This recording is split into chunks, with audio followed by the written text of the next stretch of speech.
Bismillahirrahmanirrahim. Assalamu alaikum for class. I hope you're all safe and sound in your homes. So all of you have known this कि हमने अपना chapter 1 start कर लिया था and almost हम उसकी reading भी कंप्लीट कर चुके हैं. एक्सरसाइज हमने प्रीवियस लेक्चर में कंप्लीट कर ली थी. हमारा सिर्फ पिछले लेक्चर में हमने फर्टिलाइजेशन के बारे में पढ़ा था कि फर्टिलाइजेशन किस तरीके से होती है और होती क्या है.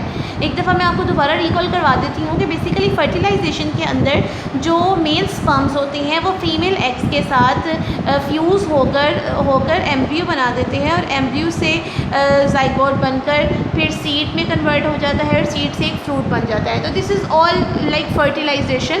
एक दो चीज़ें जब मिलकर एक नई चीज़ डेवलप करती हैं. ठीक है जी. आज हमारा जो क्वेश्चन है वो बहुत इंटरेस्टिंग है. जब सीड बन गई तो अब उसने फ्रूट बनने के लिए उसको किसी ना किसी इन्वायरमेंट की या चीज़ों की ज़रूरत होगी. इसको कहते हैं जर्मिनेशन. कि सीड का एक फ्रूट में तब्दील होना, कन्वर्ट होना, इस प्रोसेस को हम कहेंगे जर्मिनेशन ऑफ सीड. तो आज हमारा क्वेश्चन चूँकि ऐसा ही है, let me show you.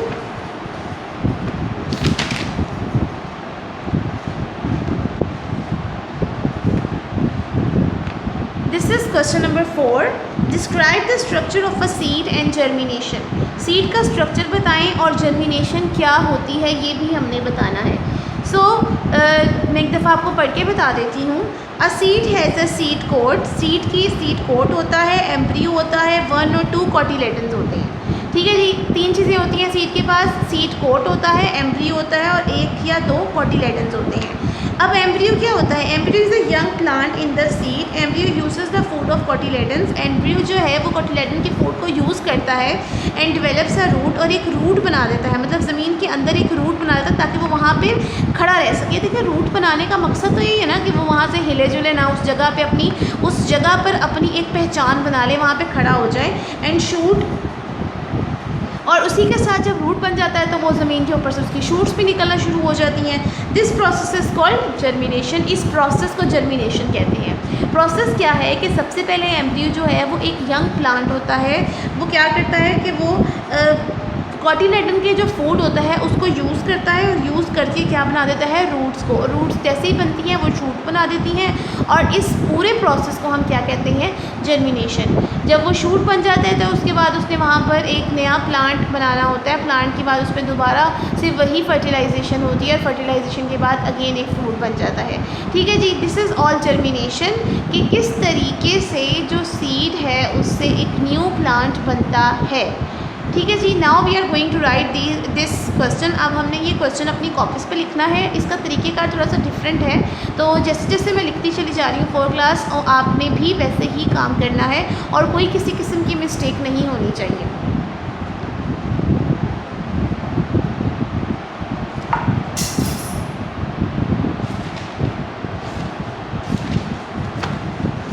So as you all know that in our previous lecture we have done this question, define and explain the fertilization. ठीक है जी. और आज हमारा क्वेश्चन जो है वो हम करने जा रहे हैं. मैं उम्मीद करती हूँ कि आप इसको ध्यान से सुनेंगे और जिस तरीके से मैं काम करवा रही हूँ वैसे ही करेंगे. सो क्वेश्चन इज़, सबसे पहले तो आपने यहाँ पे डेट एंड डे लगा देनी है. एंड टुडे इज़ जुलाई 9 जुलाई. 9 लिख कर ऊपर छोटा सा TH.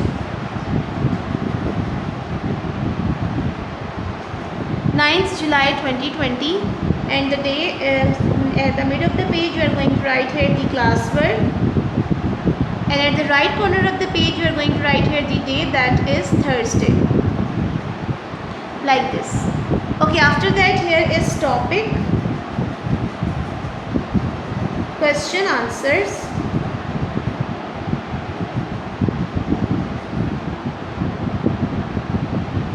question answer. So question number 4.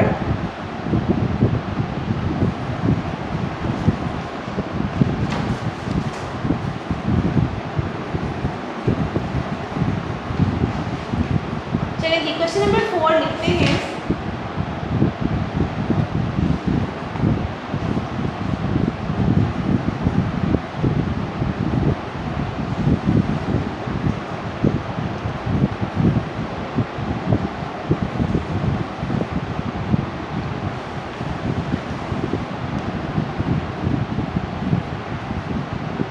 describe the structure of seed and germination.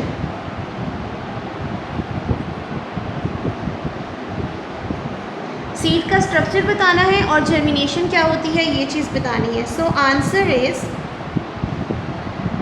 ठीक है. सबसे पहले तो आप यहाँ पे एक हेडिंग की तरह 4 क्लास हेडिंग्स देना सीखें. एक क्वेश्चन आप लिखते हैं उसकी कुछ हेडिंग्स होनी चाहिए. उससे ये होता है, उसका मतलब छोटा सा मैं आपको उसकी इम्पोर्टेंस बताती हूँ. अहमियत हेडिंग की होती है कि आपको याद करने में चीज़ें आसान होती हैं. तो यहाँ पर structure of seed is like heading आ जाएगी यहाँ पर.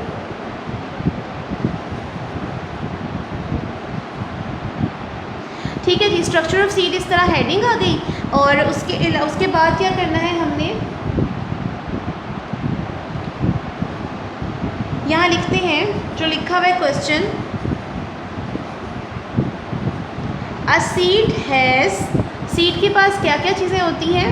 सबसे पहले उसके पास होता है coat, number 1.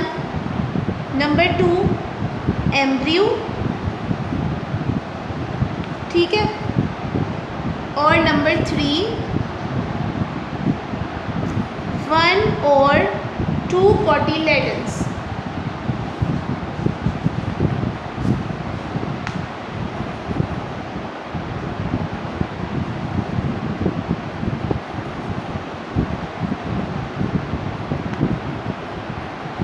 One is coat, second is embryo and third is 1 or 2 cotyledons. ठीक है. अब इनका आगे से हमने वर्किंग बतानी है कि ये काम कैसे करते हैं.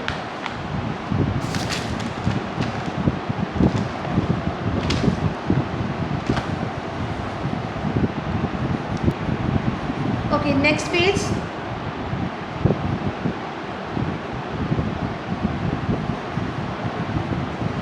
The embryo is a young plant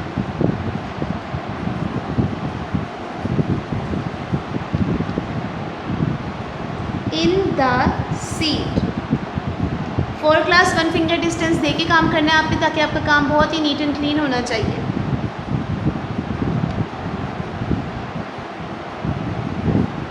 embryo uses the food of cotyledons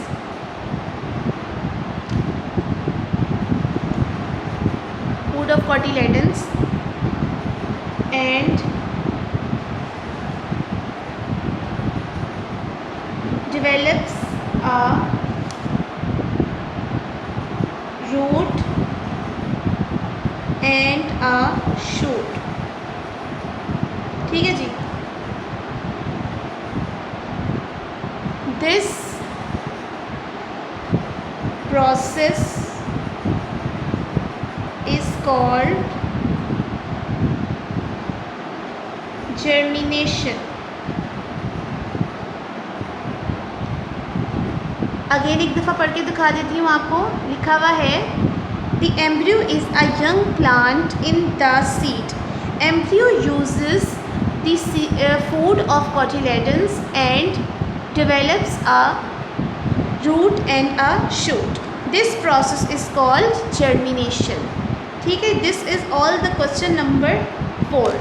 As you all know that we have complete our question answers of lesson number 1. Chapter 1 के question answers हमने complete कर लिए हैं.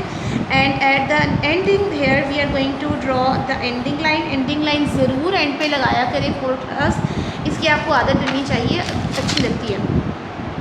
और इसके अलावा जितनी भी चीज़ें हम यहाँ लिखते हैं उनको भी अंडरलाइन कर लेते हैं. टॉपिक को भी आप डबल लाइन लगा लें, क्वेश्चन आंसर्स को भी डबल लाइन लगा लें. एंड वन मोर थिंग, अगर आप किसी भी चीज़ की हेडिंग देते हैं तो उस पर भी डबल लाइन लगनी चाहिए.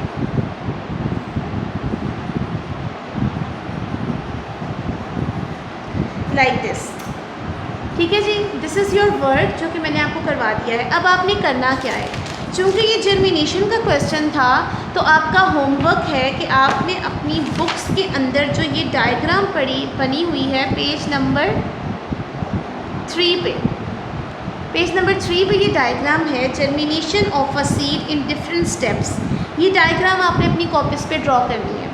ये डायग्राम आपने अपनी कॉपीज़ पे ड्रॉ करनी है। दिस इज़ योर होमवर्क, ये आपका होमवर्क है कि ये डायग्राम आपने ड्रॉ करनी है और जो क्वेश्चन मैंने आज आपको करवाया है उसको आपने लर्न करना है बहुत अच्छे तरीके से।